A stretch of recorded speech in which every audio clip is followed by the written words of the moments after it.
You ever just log on and then wish you could go back in time? Back when the only website you used to use was homestarrunner.com, you didn't have a care in the world?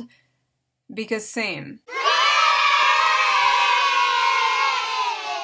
Thin privilege. Now, it's not a mythical creature or something made up. If you're thin, you have a certain privilege. So everyday tasks that a thinner person can take for granted. I can leave a plus-size person like myself feel full of anxiety, burden and upset. Why is the music so loud? So, public transport. What a nightmare for plus-size people. Just think, can you sit in a seat and not be met with sighs? I can. But you know who apparently can't? Men. There's this thing called manspreading. If you haven't heard about it before, let me trade lives with you. Grabbing something to eat. Just think, can you pop into a bakery, pick up a donut, and sit there and then enjoy it? Maybe if you want that thin privilege, you could start by not eating a donut, maybe? Or maybe a smaller donut? Shopping. Can you go into 99.9% of the high street and shop, try on, and take an outfit away that very same day and not actually being able to go and enjoy the experience of shopping? Oh no, it can't be! Is that the consequences of my actions? You can go to a plus-size store or the plus-size section if you need plus-size clothes. Going to the doctors. Are you able to go and be seen and diagnose what is actually wrong with you? Or the appointment turned into a weigh-in session? And to be honest, I actually avoid going to the doctors now. Please do not do that. Please go to the doctor if you are feeling sick.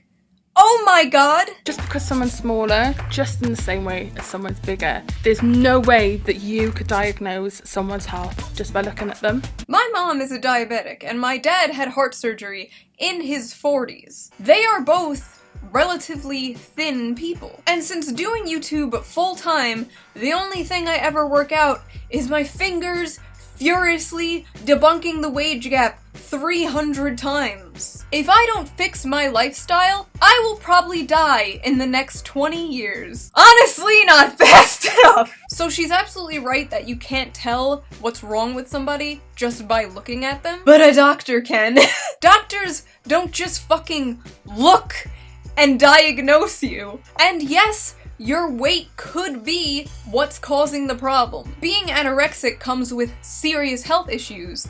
So does being obese. So I can put a picture up on Instagram and I'm listed with everything that's wrong with me. Of course, none of it is true because nothing's wrong with me.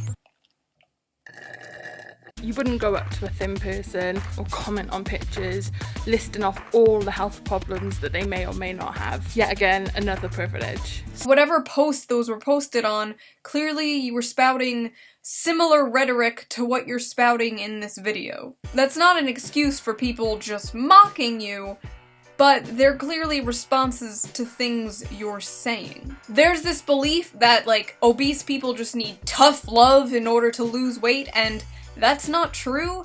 That could actually make them eat more and make them more depressed and make it just worse. What they do need is inspiration, positive motivation, and a diet or exercise plan that works for them and that they enjoy. Before you roll your eyes at the idea of thin privilege, just try putting yourself in someone else's shoes and just looking at it from their point of view, how it could affect them or how it could make them feel. I'm not having to go at thin people at all, but just simply acknowledging there is the privilege. The only privilege that exists is class privilege, the household that you grew up in my opinion. You can disagree, but everyone who disagrees with me is wrong. There are people who are naturally thin and naturally chubby. Yes, genetics do play a factor into this. But the majority of thin people you see are taking active steps and making conscious efforts to maintain that lifestyle, to maintain that weight. They're probably on a diet, they probably go to the gym. So it's not really a privilege if being overweight is fixable, if being thin is something you need to work on. White privilege, which doesn't exist, but if it did, black people can't just change their race, but fat people can lose weight. It's entirely possible for you to get these privileges. Here's a comment I saw in reply to this video. As someone who 1 year ago was over 300 pounds and is now at 200, hell yeah, life is easier. Yes, I get less looks from people. Guess what? I earned that. I earned it because I realized being that big was not good, and I went out and took control of my life. You are in control. So that was that little video. I just had to respond to it. I hope you guys enjoyed it. If you like this channel, please consider donating to my Patreon and join my Discord, and I'll see you guys next time. Bye!